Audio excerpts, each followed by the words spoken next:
శ్రీమద్ భగవద్గీత 6వ అధ్యాయము 20, 21, 22, 23 శ్లోకములు. యత్రో పరమతే చిత్తం నిరుద్ధం యోగ సేవయా యత్ర చైవాత్మనాత్మానం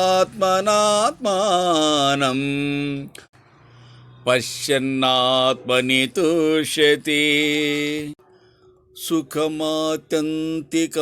యత్తద్ బుద్ధిగ్రాహ్యమతేంద్రియం వేత్తి యత్ర న చైవాయం స్థితశ్చలతి తత్వతః.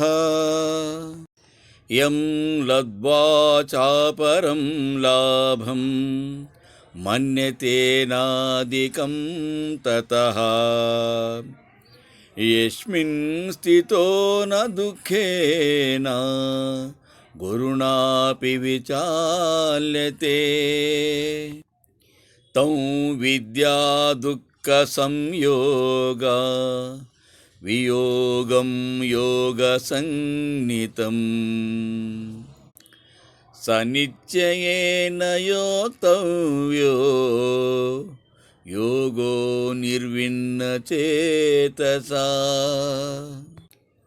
యోగ సేవాబలమున లొంగిన చిత్తమునకు ఏ చోట ఉపశాంతి చేకూరుచున్నదో శుద్ధాంతఃకరణమునందు ఆత్మను దర్శించి యోగి ఏ స్థితియందు సంతృప్తుడైయుండునో ఉత్తమోత్తమైన సుఖమిద్దియో ఏది ఇంద్రియములకు అగోచరమై కూడా శుద్ధ బుద్ధికి అందుబాటై ఉండునో ఏ చోట చేరిన వారికి మరి చలనము లేదో దేనికంటే మించిన లాభము మరి ఒకటి లేదో దేనిని పొందిన వానిని దుఃఖములు మూచూడలేవో దుఃఖరాజ్య పరిధికి ఏది దూరమై ఉన్నదో అది ఏ యోగమని చెప్పబడును.